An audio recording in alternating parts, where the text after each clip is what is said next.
And speaking of coaches, Alastair Clarkson's been in the news again, Tony. Well, that's right. I mean, there wasn't, not that long ago that Brett Ratten was his right-hand man at Hawthorn, but haven't times changed? They're now foes, and Rat's got the better of him. There was no doubt about that. And I'm not entirely sure Alastair Clarkson took that too kindly, because call it deflection, call it what you will, but you make of it.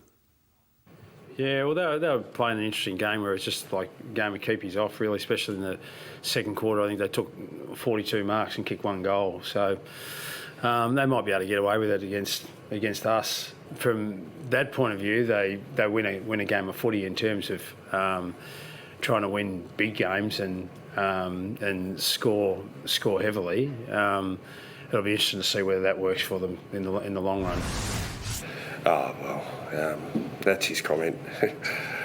We'll focus on what we can do, and maybe they could too. And someone who knows him better than most is his former skipper, four-time premiership player, Luke Hodge, who spoke to SEN this morning on Clarko's comments. I've been around Clarko enough that he's smart enough to, when things aren't going well on field, he'll try and cause enough angst off field so people focus on him and not his players. If you look through history, whenever Hawthorn are playing well, little things won't faze Clarko. When they're struggling, he'll throw out bombs to either bring the attention off the players, off the game style, or bring it onto him. It's happened too consistently in my books for it to be an accident. Yeah, I just don't think he's good at it, Clarko. I mean, clearly Kevin Sheedy was the best that I've ever seen it, but he was charismatic. He did it with a cheeky smile. He was endearing. He was a great promoter for the game.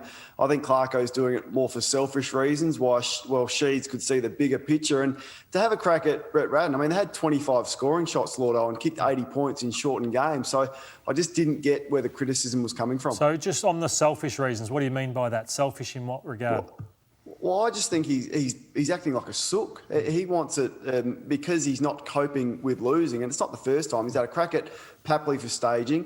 He's had a crack at the AFL for holding the ball and changing the rules there to suit Hawthorn on the back of them not getting a free kick in a quarter of footy. He's also had a crack at the salary cap and the lack of information about list sizes last week, and now he's had a crack at the opposition again. I just think he is acting like a sook and is not handling being out-coached by a side that was able to get 25 scoring shots against him. Kane, have we only taken that media conference in isolation? Was there a qualification at any stage?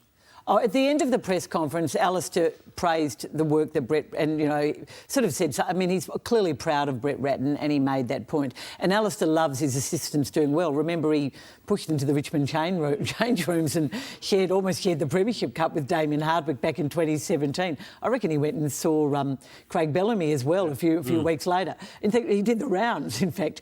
But that wasn't as bad, the Ratten one, Matthew, but there's an element of poor sportsmanship in it for mine, and I don't like it.